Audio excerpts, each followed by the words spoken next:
Você sabia que o Led Zeppelin quase tocou no Brasil?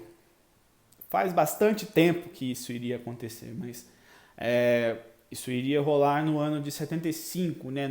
Momento de auge da banda, né? Um momento de grande expansão, de grande fama do Led Zeppelin.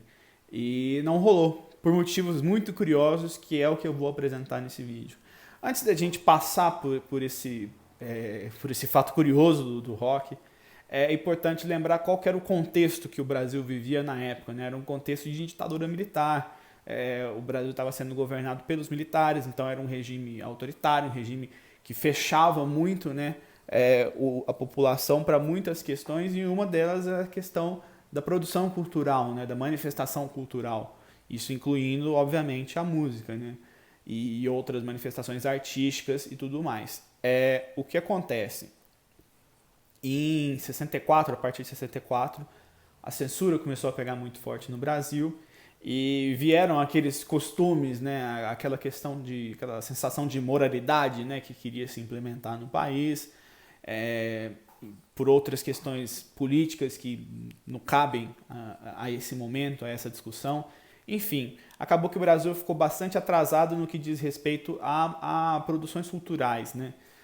Não tivemos só apenas artistas daqui sendo exilados, tendo suas obras censuradas. Tivemos também artistas de fora tendo suas obras ou censuradas ou chegando para cá de uma forma bastante dificultada.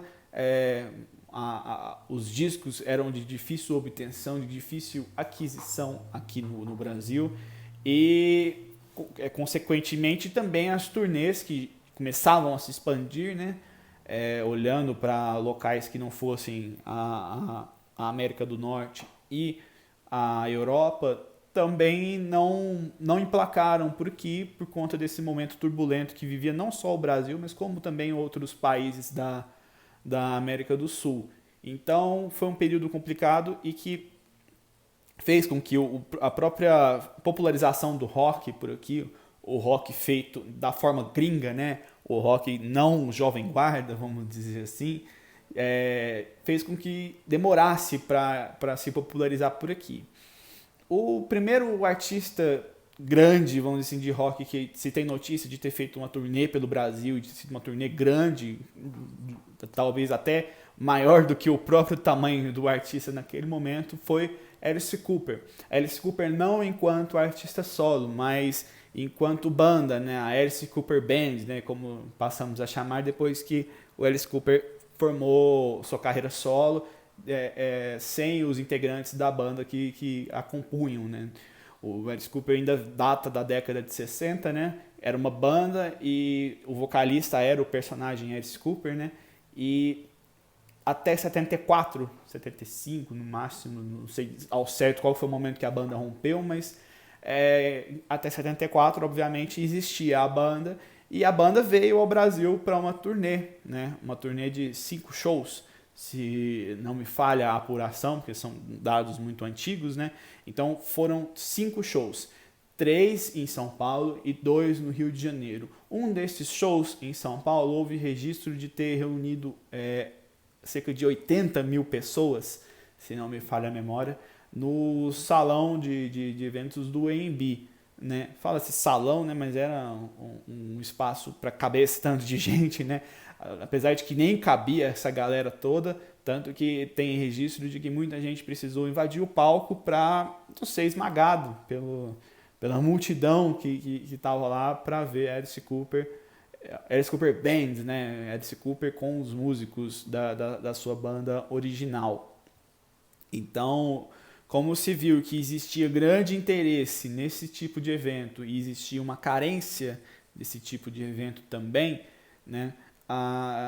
Começou-se a observar para trazer outros artistas de nome internacional para o Brasil, né?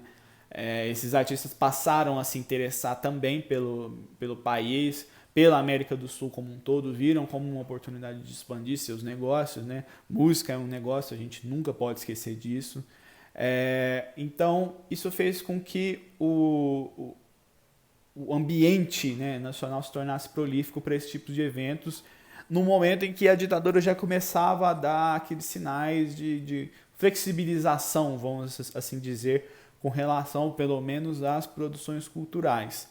E nesse momento, o próprio Led Zeppelin, que sempre foi muito vanguarda no que tange a forma de se promover, a forma de se trabalhar a música, teve interesse no Brasil. O Led Zeppelin, para quem não sabe, era regido basicamente pelo guitarrista Jimmy Page, né, que também era o produtor, era o grande manda-chuva da banda, e o empresário Peter Grant, né, que era quem fazia a parte do negócio, né, a parte do business, que era um cara também de muita visão, né?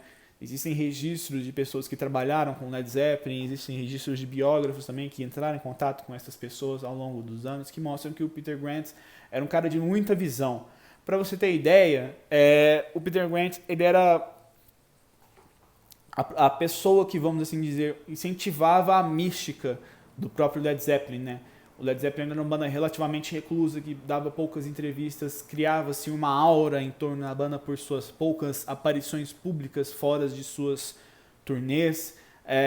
O lançamento de singles, especificamente no Reino Unido, que já era um mercado ganho para eles desde o início, já que a banda veio de lá, praticamente não rolava, né? Não se lançava single, né, no Reino Unido, né? Lançava-se o disco e esperava-se que o disco vendesse o suficiente, né? Mesmo que a pessoa quisesse adquirir apenas uma música, não tinha jeito. Ou ela ouvia na rádio, ou ela comprava o disco mesmo cheio, o disco completo, que era obviamente mais caro, e aproveitava e ouvia o resto das músicas também, conhecia o restante do material, e era uma coisa assim, ele era um visionário no marketing dentro dessa questão musical, né? E foram justamente os dois que eu citei, né, o Jimmy Page e o Peter Grant, que vieram ao Brasil em 75 para negociar um eventual turnê do Led Zeppelin pelo Brasil, né? Esses shows, inclusive, tem até locais, né, que ele poderia ter acontecido, né, que eles poderiam ter rolado. Fala-se em São Paulo, obviamente, que é o grande polo cultural do país. O show rolaria no AMB, né, nas mesmas condições que o próprio Alice Cooper tocou. Rolaria no Rio de Janeiro, né, era previsto para o Maracanãzinho, né, desculpe-me a travada por aqui. Era previsto também um show em Brasília, em local não especificamente determinado, mas talvez por ser a capital, por ter uma fundação relativamente recente, né? Na época Brasília tinha poucos anos, né, de existência, e talvez outros lugares também, que ainda estavam sendo estudados. Eles chegaram a vir para cá no começo do ano de 75, né? A banda estava no auge, né? Tava com o seu disco Physical Graffiti lançado, não rolou. E os motivos são bem curiosos, né? Na verdade, o Peter Grant ele revelou, né, essa intenção de trazer o Led Zeppelin para o Brasil em uma entrevista para a finada revista Pop, né? Lá ele cravou que o Led Zeppelin viria, né, que já estava numa negociação avançada para trazer o Led Zeppelin, e falou daquele jeitão dele, né, aquele jeitão maximizador das situações. Disse que o Led Zeppelin realmente ia trazer um show completo para cá, né? Não ia fazer showzinho aqui não, ia fazer um showzão mesmo com estrutura completa, com o palco completo. Estimava-se que só os custos relacionados à estrutura, né, para transporte e tudo mais, da estrutura ficariam orçados em $250 mil. Seria um cachê de uma banda grande, mas isso aí era só a estrutura do Led Zeppelin que eles iriam trazer para cá. E aquela fala toda de quem realmente falava-se em revolucionar o Brasil, né, em termos de rock and roll, em termos de turnês, em termos de mercado da música, né, que já estava em expansão considerável naquela época, né. Então, falou-se da possibilidade de trazer o Led Zeppelin para cá. Eles realmente negociaram, mas acabou não rolando, né. Os produtores daqui do Brasil não botaram fé no Led Zeppelin, talvez por não terem noção do tamanho da banda, né? Aliás, muito do tamanho da banda também foi consolidado apenas no fim, né, de sua existência. A forma como a banda acabou, né, que o baterista John Bonham faleceu de uma forma considerada trágica, né, e inesperada, muito jovem. E a banda, por mais que ela já estivesse dando sinais de cansaço ali, quando ele faleceu, em 80, né?